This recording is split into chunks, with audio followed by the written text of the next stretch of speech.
Trump. A lot of stuff has happened with Trump.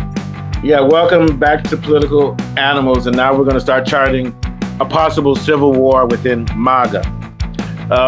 Trump has called Marjorie Taylor Greene a traitor, says she's lost her way, and said he's going to back somebody else in her district running for Congress.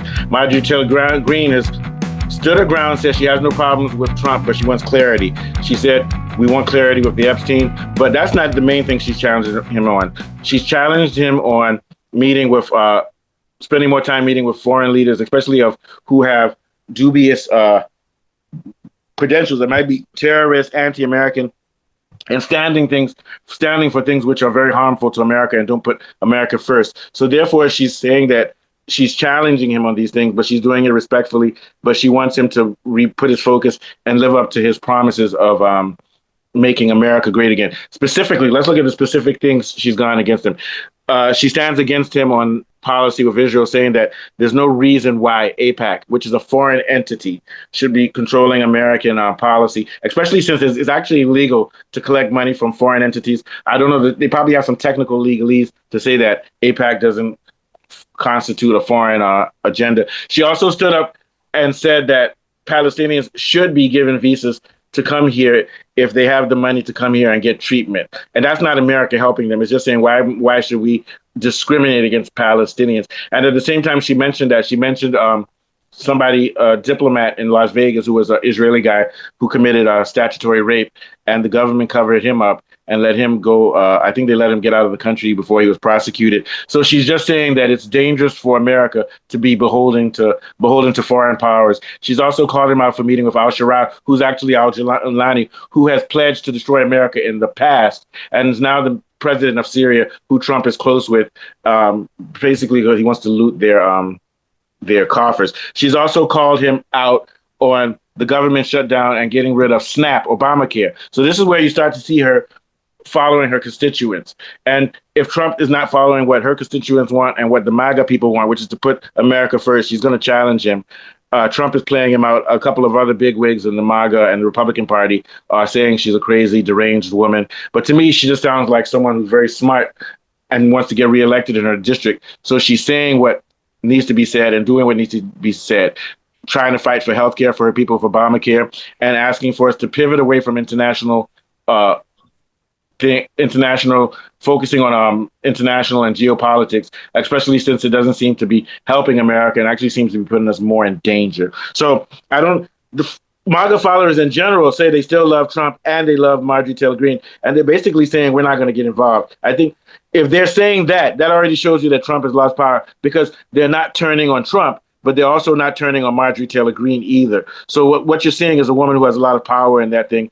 And I don't know if this is a civil war. If it's a civil war, it's for who's going to be the leader. But I think Trump personally has already abandoned MAGA.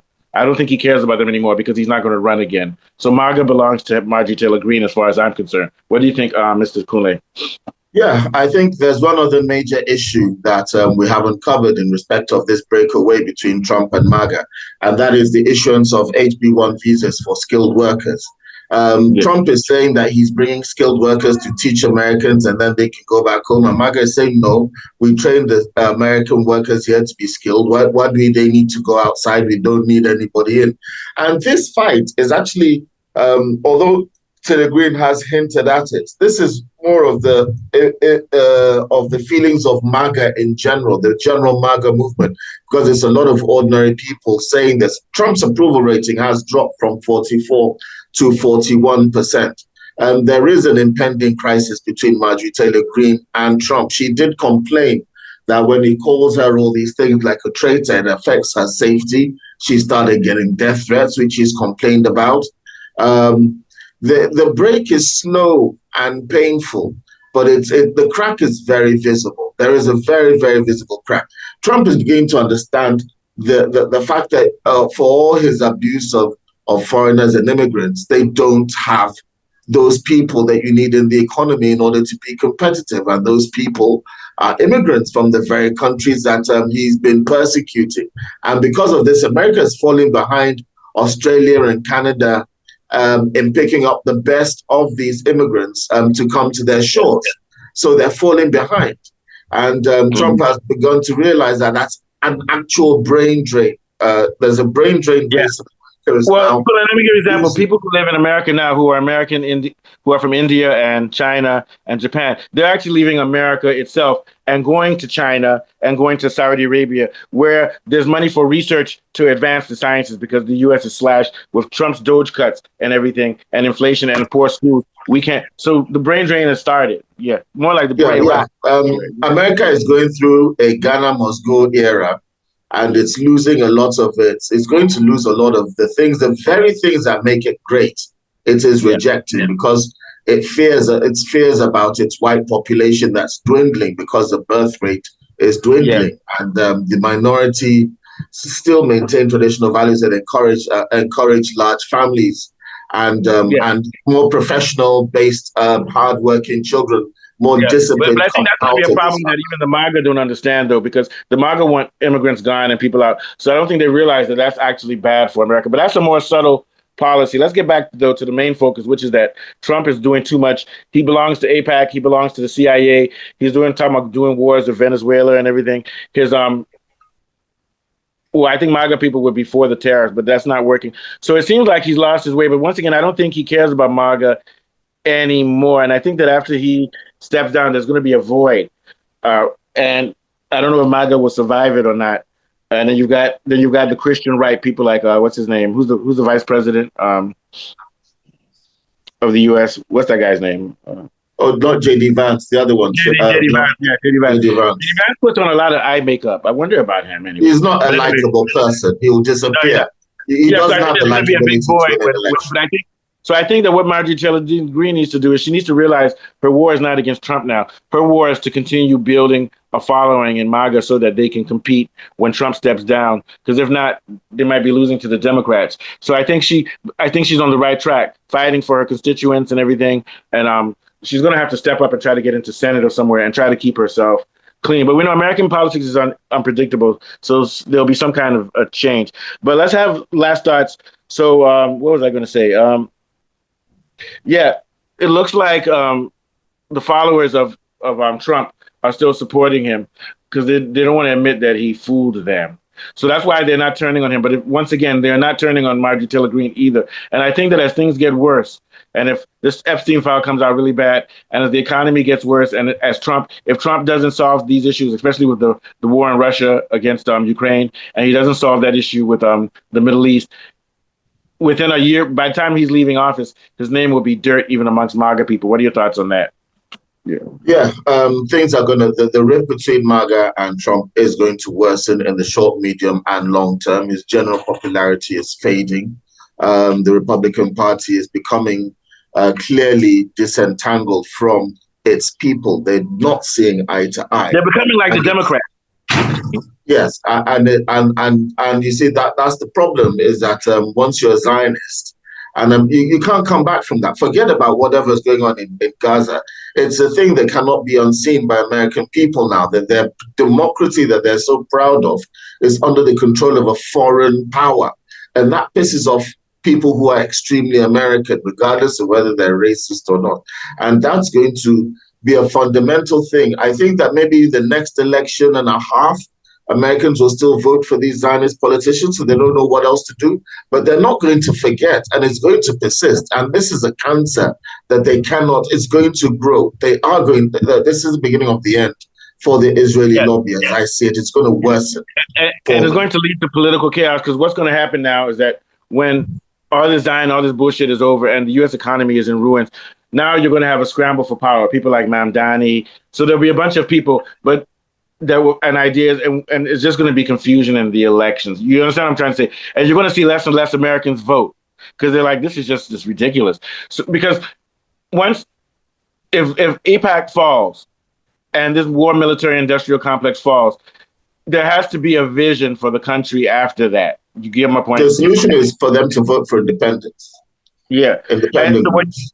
So what I think will happen to the U.S. is it's going to become decentralized, where each region will have its own representation and everything, and they'll have to deal with their own economic problems because the federal government will not function anymore. The U.S. is going to become a libertarian anarchist country. And when I say anarchy, I don't mean violence. What I mean is that the federal government is going to fall back, and it's going to be up to each region to somehow survive. Places like New York and Co. will still do well because they have Wall Street and international investments. California should do well because it has agriculture. Texas should do well. So I think that's what's going to happen. America is going to be decentralized, and local elections are going to be more important than global. There was an interesting, and there was an interesting development. I think today or yesterday, Trump met with the Saudi Crown Prince, who agreed to invest $1 trillion in America. Yeah. And the reason that Biden couldn't do it was Biden insisted that they couldn't do any bilateral deals unless they normalize relationships with Israel. Now, the thing about this deal is that Saudi Arabia have done this deal without having to normalize relationships with Israel. Yeah, they're saying they're thinking about it. Abraham Accord. But they don't have to. Biden had said, I don't want you to think about it, I insist. We think about it means we're not doing it. He called MBS a killer. Yeah. Yeah, the reason they said we're thinking about it is because I'm sure the Prince and Trump got together and said, look, how are we going to deal with these Zionists in order to make some money? And he's like, okay, let's pretend that we're on their side. Let's not say yes or no, but we'll think about it and let's close the deal. And that's what's happening.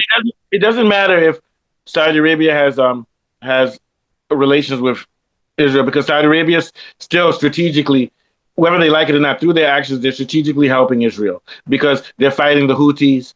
They've taken a stance against Iran. So de facto, they are normalized with Israel because it's like, it doesn't matter if Saudi Arabia doesn't have a relationship with Israel because they don't have any antagonism with them.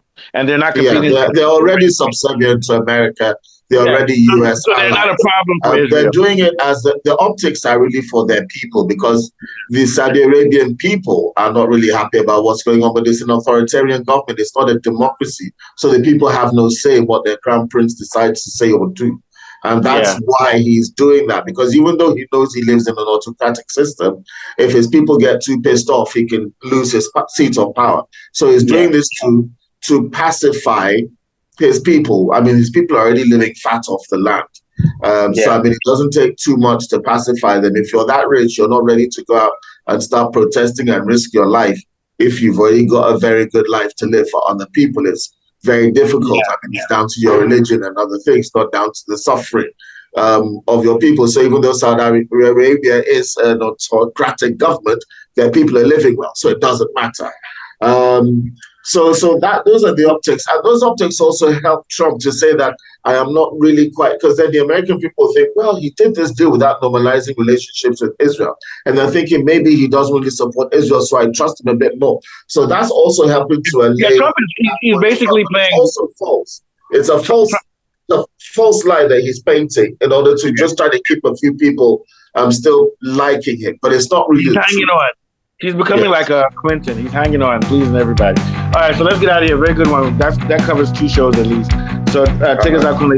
Yeah, take us out. Yeah. Yes, so it's been an interesting look at what's happening in the politics of man Donald Trump today as we move on from other interesting incidents going on between the fracture between MAGA and Trump and Marjorie Taylor Greene. And as this drama continues to develop, we should keep you informed. And from myself, I'm Mustafa. We bid you goodbye, farewell, adieu. Don't forget to like and subscribe, and we'll see you on the next one. Nice one.